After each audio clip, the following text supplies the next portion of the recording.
Believe it or not, this pile of physical media right here, it can work out cheaper than streaming services. What? That sounds kind of silly, right? Yeah, good one. How can a monthly streaming service, which costs around a tenner a month, with hundreds and hundreds of movies and TV shows, cost more than buying physical media? Well, I think we need to take a closer look. First up, the streaming services. Now, according to a report on Forbes, the average American household spends around $46 a month on streaming services.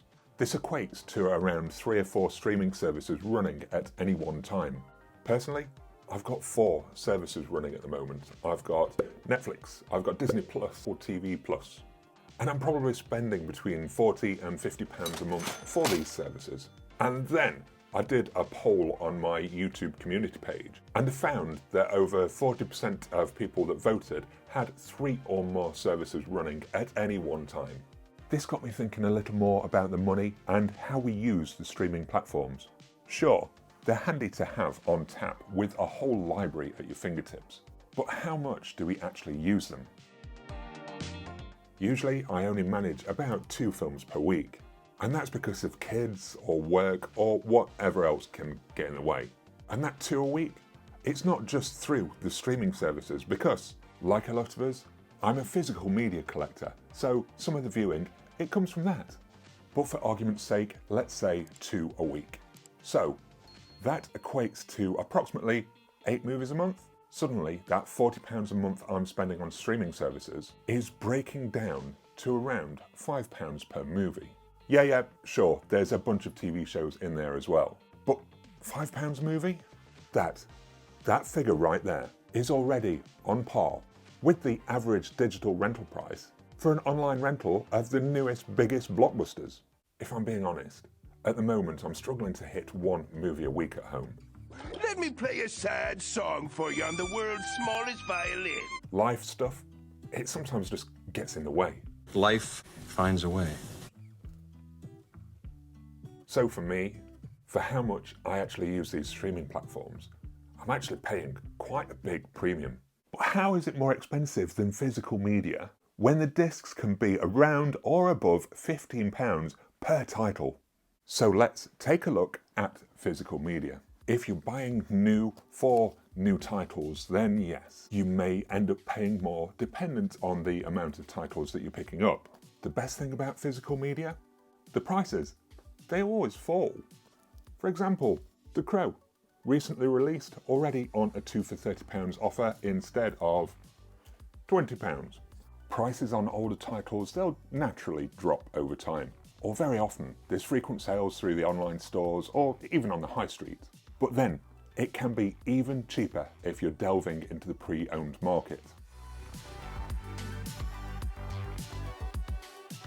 Recently, I managed to get a copy of The Wandering Earth Part 2, which I wanted to watch. It was just £5 at CEX. Bargain! And if you're calling into somewhere like CEX, you can pick up titles as cheap as 50 pence.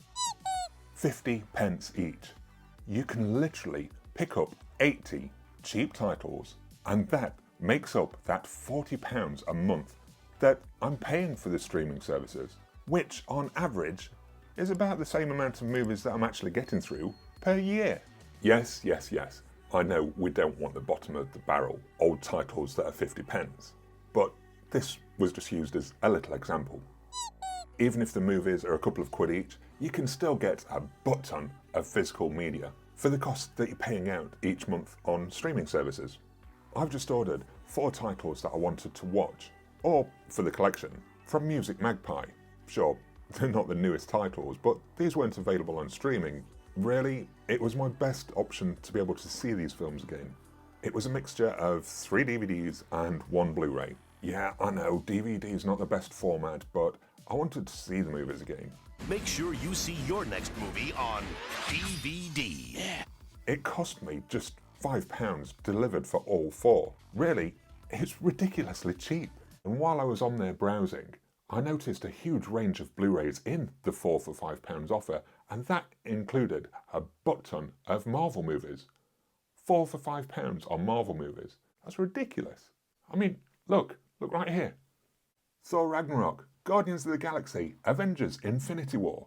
There's loads on here. But what about the price difference if you're only buying new titles though? Well, this is the beauty of physical media. It's yours. Yours to keep as long as you like. You're not a slave to the streaming service and their decision whether to keep a title on their platform. And if you watch one of your new titles and decide you don't want to keep it in your collection, you've got options. You can slap your unwanted Blu-rays onto eBay, you could go and trade in at CEX. And through doing so, you can make a large percentage of the money that you spent on the disc back. Quite often, if you're quick enough at flipping it, you could actually end up paying less than it would have cost you to rent the thing. I'm starting to see that perhaps we don't all need all of these streaming services running at the same time. There's just not enough exclusive content that's worth keeping them running all year round. And looking at it logically, it's just not always worth the premium for how little I actually use them. Of course, all of this depends what you watch, how much you watch, and what platform you watch it on. But I think we just need to consider how much we actually use them. They are an easy and convenient way to watch movies, but we just don't need all the services running at the same time, if at all. You're purely paying for that constant access and having that access there just in case. Just in case you fancy a movie, just in case you can't bother to get up and get a disc from your shelf. Streaming, it's just easy and it sounds cheap. When a service is costing just £10 a month and you get access to all that stuff, it's a bargain, right? But then they all sound cheap when you look at them individually. You start adding all of your subscription services together, and that money soon starts to add up. On top of the movie subscription services that we're talking about, you might have other subscription services running at the same time. Don't forget your subscriptions to Spotify, to Audible, to Xbox Game Pass, to PlayStation Network. The list could seem absolutely endless. And I'm sure I'm not alone with these subscription services that sometimes you just forget to cancel. Then there goes another month's payment. And the platform sometimes has very little usage. It's nice having the streaming services on tap, but there's just something about physical media. You get the sometimes great special features, and then not only the better quality presentation over the streaming services, but the ritual of taking a title off the shelf, checking out the box art, taking the disc out and booting up your player. The ritual of it all just makes physical media feel more of an event for a movie night.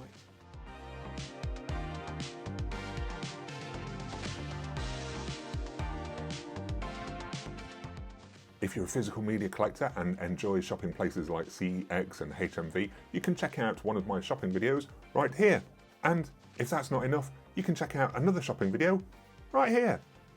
Until next time, see you soon.